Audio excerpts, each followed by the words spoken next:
Tragically, nearly 35% of Texans experience domestic violence from an intimate partner. Now more than ever, they need our support. Safe Haven provides freedom from domestic violence in the Fort Worth area. Thomas J. Henry is proud to team with Safe Haven to help end domestic violence through safety, support, prevention, and social change. Please join us to create a legacy of resilience and hope. All right, Pickle, let's get into it. Let's talk about the 5 biggest moments from the Week 6 college football weekend. And obviously, this was really tough for me because there are games. I was surprised by some of your picks. I can see it, but this was toss-up. So, for example, allow me to issue some apologies. Did you see how the SFA Abilene Christian game ended? I did. Okay. So if you didn't see this, Abilene Christian was kicking a game-winning field goal. It got it's 38-38. Mm-hmm. It got blocked, and SFA picks it up, and they're running it back. They get tackled, but I think there's either an unsportsmanlike conduct or a face mask penalty. As a result, they get one untimed down and kick the game-winning field goal. Yep. Like, snip, snap, snip, snap, snip, snap. Yeah. Which is crazy because that came after the Battle of the Piney Woods the week before. SFA's been on one the past couple weeks. SMU didn't make the list. Mm-hmm. Their loss to UCF on Wednesday, which is a weird kind of scheduling thing. Yeah. They didn't make the list. Texas Tech and Oklahoma State didn't make the list. Even though Tech, I thought, played really well, and there's a lot of promise behind Baron Morton. There were some big games that did not make this top 5 list, so this was tough. But we will start with number 5. Second down and 10. Hatcher pumps, steps up, throws a dart to the end zone for the touchdown. Ashton Hawkins.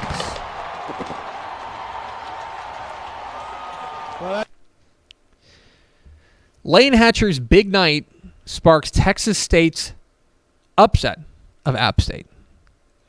So that sound you heard on Saturday night was our own Ishmael Johnson losing his mind. You want to talk about out of nowhere.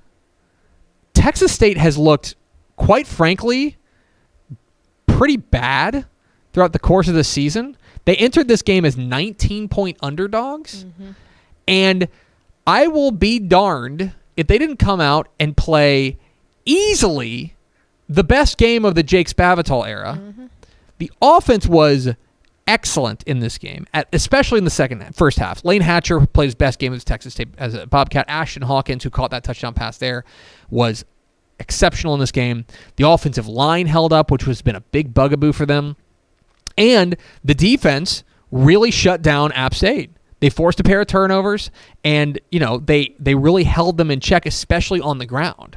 Which, think about, go back to App State's win over Texas A&M, right? Go back to that win, 17-40. That was the one that everyone's like, oh my gosh, I can't believe it.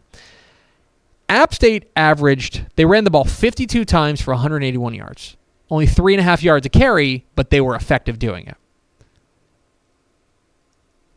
Texas State held them to 2 yards a carry. Like, they were not particularly effective against running the ball against A&M, but they just did it so often, and they had a knack for the moment. Texas State's defense was even better against App State. This was out of nowhere. Quite simply out of nowhere. And honestly, they won 36-24. Mm-hmm. It was not that close. No, and this was after, I think the craziest thing about this was after getting just whooped up on by James Madison, which James Madison is a fantastic team. There's nothing to take away from that. But I mean, and did you see they had 25,000 people at that game. After getting their butts whooped the week before, what that ish is all about President Damphouse. He loves him. 25-6-13. I mean, 85% full. That's really good for Texas State considering. That's good for anyone in the group of 5. Absolutely. So, how about that? Texas State plays their best game of the weekend. I don't want to say this is enough to save Jake Spavital's job. But if they time will tell. Win a couple more. If they play like this, if they make a bowl, he's probably coming back. Mm-hmm. Gotta think that. Anyway, number 4. Yale goes to the corner. Toon looking the other way. End zone! Touchdown! Keyshawn Carter.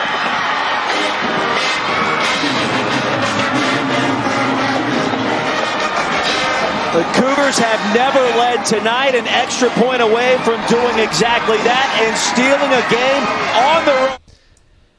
Houston saves their season with a late rally against Memphis. And I don't think that's an overstatement. No, absolutely not. Because everything was turning to dog doo-doo for the Cougs. Okay? They're down 19 fourth quarter? Was it fourth quarter? Okay. Maybe late third. Yeah. Maybe late third.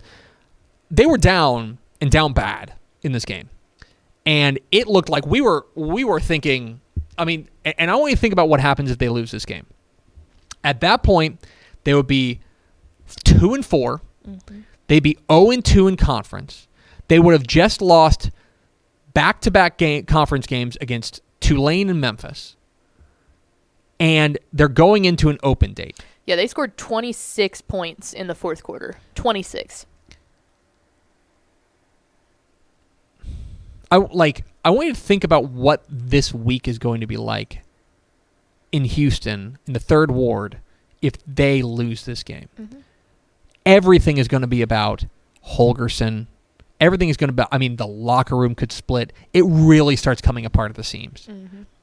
I do not think it's an overstatement to say that they saved their season. No, and I would agree with that because not only has the play on the field looked broken, the reactions on the sideline, the press conferences, like the stuff behind the scenes has looked even more broken. And heck, we can be honest. We were sitting there kind of keeping up with that game as it was another Friday night game. We're at Bally kind of keeping up with it, and we see the score at halftime, and we go, my God, they're just broken. Like there's no coming back. And then all of a sudden we're sitting on the desk late at night. And I turn to you and I go, Houston came back and won that game. And I said, what? Yeah. And it was like, yeah. And then I was getting texts, go Cougs. And it was like, oh my goodness. Wild.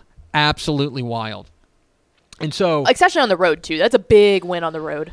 A big thing is that they found another receiver in Sam Brown. Sam Brown, Keshawn Carter stepped up. Like they had guys step up that doesn't have to just be Nathaniel Dell. It doesn't have to be Tank Dell. And so they have found something. Now, is this sustainable? I will say this: I think their schedule lightens up from here. That now they get an open date before they go, and I want to say they play UCF. They play Navy. They're win that game. Then play South Florida. And they play SMU's kind of reeling. And then it's Temple, East Carolina, and Tulsa. It's all out there in front of them now. This was a massive game. I'm not here to tell you they're going to win the American. I think that's kind of out the window in my opinion. But what I am here to tell you, suddenly it kind of comes back into focus of things we were talking about that they don't game at SMU will be huge. They don't play Cincinnati this year, right? This is a massive win and potentially a job-saving win for Dana Holgorsen. Yeah. Anyway, number 3 remaining. Viewers, look at this. J.T. Sanders. Every which way, it is burnt orange. It is Texas Longhorns, and it is a heck of a first half out of Quinn Ewers. What a throw on the seam. It's pretty well covered. It's pretty well defended. Quinn Ewers shows off in Texas's Red River Romp. Perhaps you heard, but Longhorns won Red River 49-0. And this was, there's essentially no notes I have for Texas. No. Great job, guys. Do that. You did more. Excellent. Everything worked. Bijan Robinson was great. The offensive line, I thought, played pretty darn well. They had a number of receivers besides Xavier Worthy step up, most notably J.T. Sanders, who caught 2 touchdown passes, including that one that you just saw. The defense playing in the first quarter, which we haven't seen in forever. The defense took a wounded Oklahoma team and they squeezed the life out of them before they could ever get any sort of idea of getting something going. But the real headline here is Quinn Ewers. He was as advertised in this game. Like when you hear 5-star quarterback and you hear like the kind of like an NFL arm, like a Sunday player, that's what you saw in Red River. Now, I'm not here to tell you Oklahoma's defense is anything but. It's but. But he made some throws in this game that make you go, oh, Oh, wow. Okay. Well, and I feel like that says a lot coming from us and or anyone that watched him at Carroll, because I feel like after this amount of times that I have seen Quinn Ewers throw the ball, that eventually the numbing effect of, oh my God, that was a good throw, would wear off. And it doesn't. Every time he goes out there and slings the ball, from the first game when he got hurt to this one, it doesn't get old watching him because he's such a master at his craft. That throw to Sanders down the seam, that rail shot, unbelievable. That is a Sunday throw. Like, in between, to have that kind of touch on it. He had a couple more where it's just a flick of the wrist, man. It doesn't ever look like he's trying to heave it or anything, and it's just bombs straight in the pocket. Explodes out of his hand. Texas has a quarterback. I don't think that's up for debate anymore. Nope. And what a win for them over Oklahoma. But that's only good enough for number 3 on this list. It's good we wait, guys. Number 2. Ranch. One monumental upset for the Aggies. King to throw for it to the corner. Incomplete. Alabama survives at home.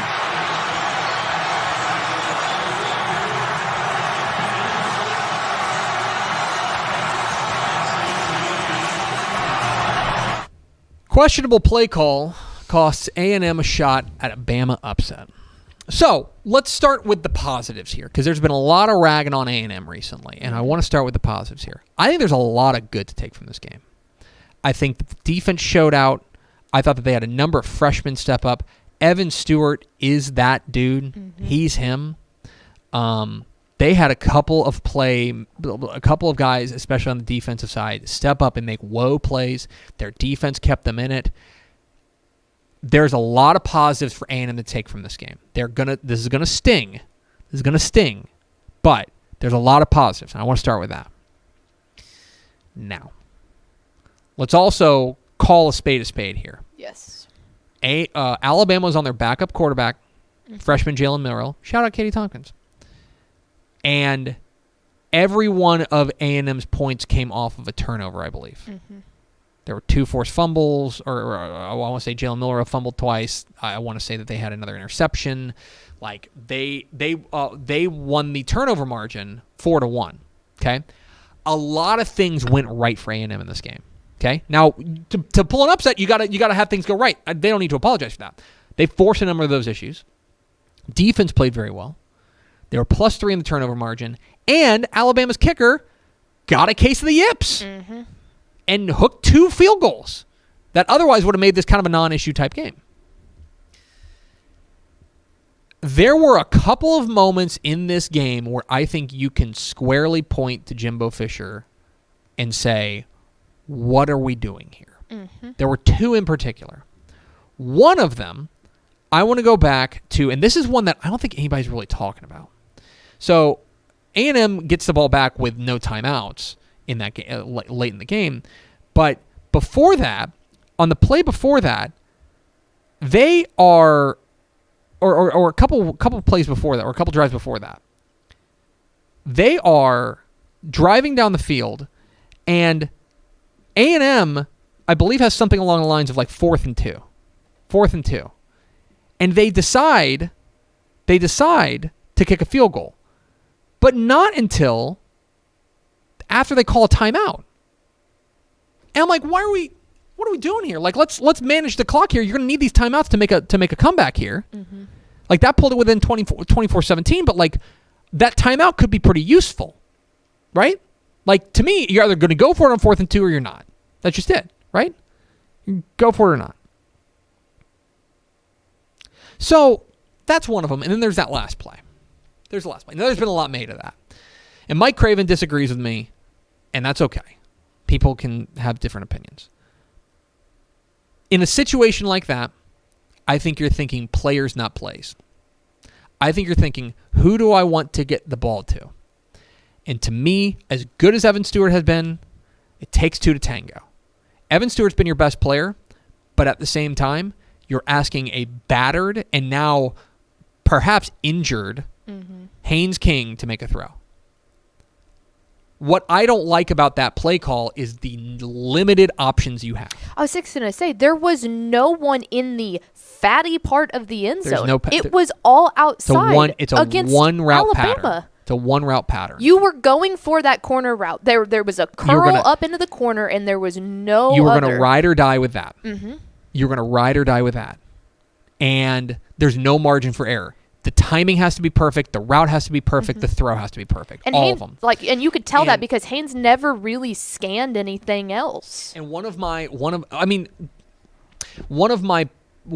issues with the Jimbo Fisher offense is that when it's running and when you've changed the spark plugs and you've got the tires rotated and everything, it hums, looking great. But if one thing goes wrong, suddenly the whole thing's broken. And that's what you're kind of seeing right now. Now, it's not a great throw from Haynes King. The timing's off, right? It's a pretty good route from Everett Stewart, although it's good coverage from the Bama defensive back. I want to know why Devon Achane, who is your most elusive player, is in pass protection on a play that should take a second and a half. They're not going to get to you in the second and a half. No. Flare him out, give him a second option. But that was a one route pattern, and it makes me so mad. Especially because wasn't he on pass protection on the complete opposite side of the field? Like, didn't he go up? I need to watch it again. He's standing basically right next, like in front of Haynes King. Haynes King, when he throws it. Like, I understand you don't like. I understand the offensive line. I understand the offensive line is battered. Bryce Foster's gone out in this game. I understand that. I understand the offensive line's been getting killed by Will Anderson, as most offensive lines will do this year because he's awesome. I don't like the play call. I think about getting the ball to Achane because I think players not plays.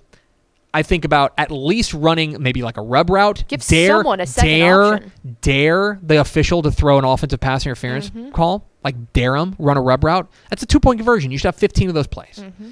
I think about running it. Yep. I think about running an RPO. Anyway, I was... Well, and it was frustrating for me. It's frustrating, and I know it was frustrating for Aggies too. Well, and it was frustrating because, like you mentioned earlier, you didn't want to dumb down how well A&M played by saying, "Hey, there was turnovers, the kicker was just off," type of stuff. But if you're going to beat the number one team in the nation on their home turf, and stuff like that is being handed to you, you have to go out there and win the ball game. You had a chance. You had a chance at the big upset, and there were little things that cost you. And I think a lot of those little things, unfortunately, can be drawn back to the head coach. Number one. Duggan. Pressure coming. He saw it. He releases into the end zone. Johnston with a flag coming in. It's a touchdown. Touchdown TCU. There's a flag at the play. That man is extraordinary. Defense, number 2. That penalty is declined. Touchdown. That foot was down. That first foot was down when his massive Pitt's hands are wrapped around the ball.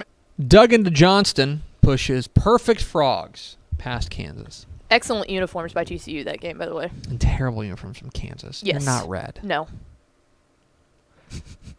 You're also biased.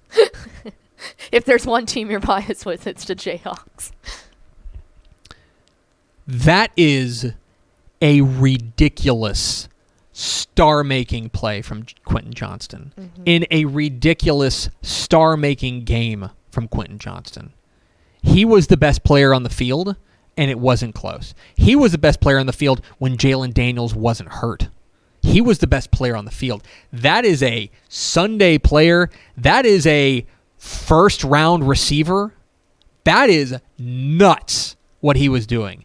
And I know TCU's been waiting for that breakout. They know it's there. Like they've been waiting for him to have that big moment, that big game, and it showed up when they needed it most in a big win over Kansas, which is weird to say. But Max Duggan continues. Ish said it on Republic of Football, so I'll just repeat it. Okay? Max Duggan going to New York? Yeah. I mean, who are the definitely, like, he is they're undefeated and he has been excellent. I'm just saying. Don't make me say the H word. That would be great. Okay, here. Beat Oklahoma State. Oh yeah. Oh weekend. No. Beat Oklahoma State this weekend, and I'll have the conversation. Let's be clear about this. Like, Max Duggan has been spectacular this year. Really, really good. And it's because they finally put pieces around him to make him not have to do too much. Because he can make throws like that. They were just asking him to do everything. Kendre Miller was great. The receiving core was really good, especially Johnston. And so now TCU is undefeated. Tougher tests ahead, right? But they've got a rough schedule coming up. But they are, and now they may have, right now, what may be a preview of the Big 12 title game against Oklahoma State. But a massive win for the Frogs to remain unbeaten, and an unbelievable performance from Quentin Johnston. That, your biggest college football moment of the weekend. Thanks so much for watching that video. If you would like more and to be notified when they come out, go ahead and click that subscribe button right down there. You can also watch Texas Football Today every day live at noon on TexasFootball.com, Facebook, Twitch, and right here on YouTube. For more of the best coverage of Texas football in the Lone Star State, go to TexasFootball.com/subscribe.